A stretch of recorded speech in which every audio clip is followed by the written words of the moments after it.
আমরা সবটুকুনের সঙ্গে আমাদেরই খেলতে হচ্ছে। আইএসএল টিম আর কেউ ফেস করছে না, শুধু আমরা জানি। আইএসএল বনাম আইএসএল যদি কারোর খেলা হচ্ছে সেটা একমাত্র মোহনবাগান ফেস করছে। মোহনবাগান পিছিয়ে আছে ডেফিনেটলি। প্রথম কথা হচ্ছে সন্ধ্যে 7টায় খেলা, ওখানে যথেষ্ট ঠান্ডা, ওয়েদার অনেক কিন্তু কুল থাকবে। আমরা যে ওয়েদারে বিকেল 4টের সময় যে টেম্পারেচারে খেলছি তার সঙ্গে কোনো তুলনা নয়। এক্সট্রা টাইম সাক্ষাৎকারে এসেছিল, তো কি বিষয়ে আলোচনা হলো বা কি পরিকল্পনা কিছু? খেলা, মাঠ, ময়দান, ব্যক্তিগত ওর সঙ্গে আমার সম্পর্ক অত্যন্ত ভালো। তো খেলা, মাঠ, ময়দান, সিএবি, ফুটবল, ক্রিকেট সব নিয়ে আলোচনা।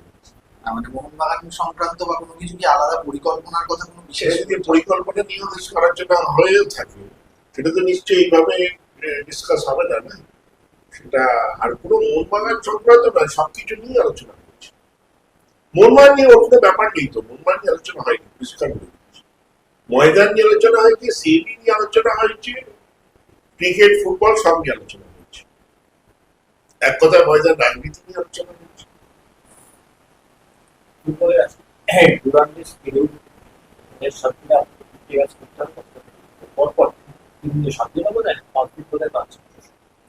তার মধ্যে আপনি যাতায়াতটা দিন। আমরা কালকে খেলেছি, আজকের দিনটা বিশ্রাম, কালকে ট্রাভেল, পরশু খেলা। যদি জিতি 21 তারিখ ফিরবো, 22 তারিখ বিশ্রাম, 23 তারিখ খেলা। তো প্র্যাকটিক্যালি কোনো প্র্যাকটিস বাইকে শিলংয়ে গিয়ে খেলবো। শিলংয়ের অল্টিটিউড, হাইট, ওয়েদার, তার সঙ্গে অ্যাটাচটা হওয়ার কোনো সুযোগই নেই। ডুরান্ডের অবস্থা খুব খারাপ, যে মানের টিমগুলো এসছে সেখানে আমরা সবটুকুনের সঙ্গে আমাদেরই খেলতে হচ্ছে। আইএসএল টিম আর কেউ ফেস করছে না, শুধু আমরা জানি। আইএসএল বনাম আইএসএল যদি কারোর খেলা হচ্ছে সেটা একমাত্র মোহনবাগান ফেস করছে। মোহনবাগান ইস্টবেঙ্গলের সঙ্গে খেলেছে, মোহনবাগান জামশেদপুরের সঙ্গে খেলেছে, মোহনবাগান আবার নর্থ ইস্টের সঙ্গে খেলতে যাচ্ছে। যদি যেতে আবার এসে কোনো আইএসএল টিম যদি ওঠে, যদি আইএসএল টিম না উঠে নন আইএসএল টিম ওঠে, তো তার সঙ্গে ফাইনাল খেলবে।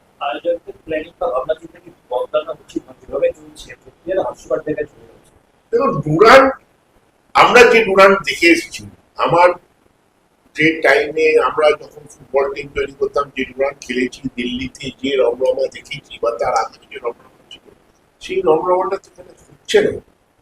এটা একটা অন্যরকম ওরা করার চেষ্টা করছে ফুটবলকে তোলবার জন্য, কিন্তু এইভাবে ফুটবল ডুবে না।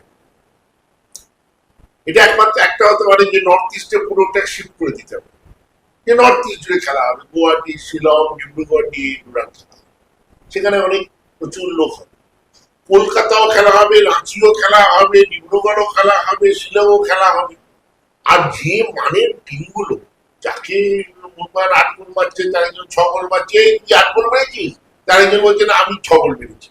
তো তাতে আমাদের সমর্থকরা কম্পিটিশন করছে, আমরা 6 গোল মেরেছি, আমরা 8 গোল মেরেছি, তোরা 6 গোল মেরেছি। এটা তো কম চিন্তা, এটা তো ডুরান্ড হতে পারে না।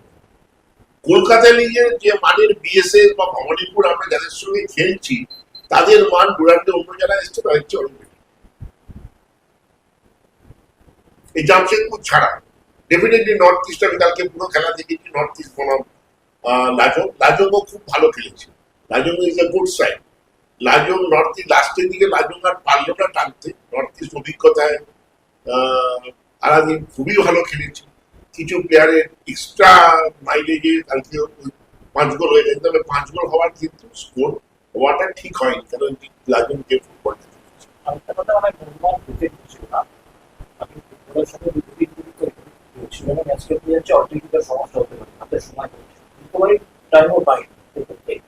মোহনবাগান পিছিয়ে আছে ডেফিনেটলি। প্রথম কথা হচ্ছে সন্ধ্যে 7টায় খেলা, ওখানে যথেষ্ট ঠান্ডা, ওয়েদার অনেক কিন্তু কুল থাকবে। আমরা যে ওয়েদারে বিকেল 4টের সময় যে টেম্পারেচারে খেলছি তার সঙ্গে কোনো তুলনা নয়। অল্টিটিউড অনেক হাই, সেখানে আপনারা জানেন অল্টিটিউডে কি হয়, শ্বাসকষ্টটা মানে রিকভারি করতে টাইম লাগে, যেটা আপনার প্লেন্সে রিকভারিতে টাইম লাগে। আর ওদের কিন্তু ওই মাঠে ওইখানে খেলা অভ্যেস, ওরা কালকে খেলেছে, আবার খেলবে কোনো জায়গায় ওদের ট্রাভেল করতে হচ্ছে না, কিন্তু আমাদের ট্রাভেল করতে হচ্ছে এখান থেকে গুয়াহাটি, গুয়াহাটি থেকে শিলং। তো গুয়াহাটি থেকে শিলং এটাও আপনার বাসে যেতে হবে, অনেকটা ট্রাভেলের রাস্তা। তো সব মিলিয়ে দে আর ফেভারিট, এক কথায় দে আর ফেভারিট। ওরা এগিয়ে আছে, নর্থ ইস্ট এগিয়ে আছে সব কিছু সার্কামস্টেন্সে। তবে আশা করবো মোহনবাগান নিতে পারে। extra time.